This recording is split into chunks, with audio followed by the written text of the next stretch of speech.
La critique du film La Belle et la Bête. Bonsoir, le film que j'ai choisi de critique est La Belle et la Bête. Le réalisateur du film est Christophe Gans. Le film est une romance de la célèbre histoire La Belle et la Bête par Gabriel Suzanne Barbeau de Villeneuve. J'ai vu le film pour la première fois à la télévision le mois dernier. L'histoire de La Belle et la Bête est une histoire d'amour. Belle est la fille d'un marchand et vit dans un petit village français avec son père, ses frères et ses sœurs. Le marchand perd ses 3 navires dans un mauvais orage parce qu'ils devaient manger dans le pays depuis ils ont peu d'argent. Si Louis rentre de la ville, le marchand se perd et découvre le château de la Bête caché par la forêt. Le marchand veut en prendre une rose pour Belle, mais la Bête lui attrape. Il commande au marchand d'y au revoir à sa famille et de rentrer au château où il vivra pour toujours. Belle estus son père et voyage à travers la forêt au château de la Bête. La Bête essaie de faire Belle lui l'aimer, mais elle pas au début. Paducah et les frères de Belle attaquent le château en cherchant des richesses, mais sont arrêtés par la Bête.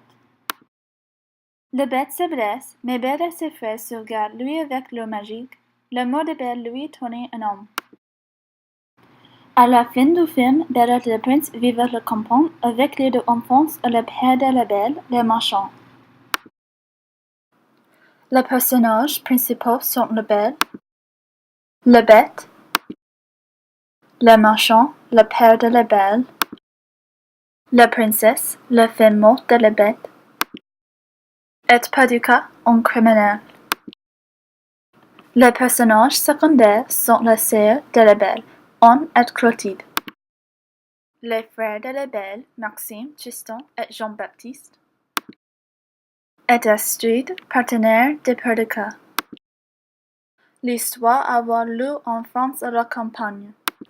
La ville est le château de la Bête. Les personnages sont gentils, intelligents, affectueux, bêtes et égoïstes. Les personnages portent de magnifiques costumes du XVIIIe siècle. Le décor est merveilleux et spectaculaire. Dans conclusion, je pense que la version de La Belle et la Bête de Christophe Gans est bon, mais génial. Je pense que le rapport entre La Belle et la Bête est faible. Je pense aussi que l'histoire aurait été développée plus. Je recommande le film parce que de décor riche et décoratif, de costumes beaux et de grande musique.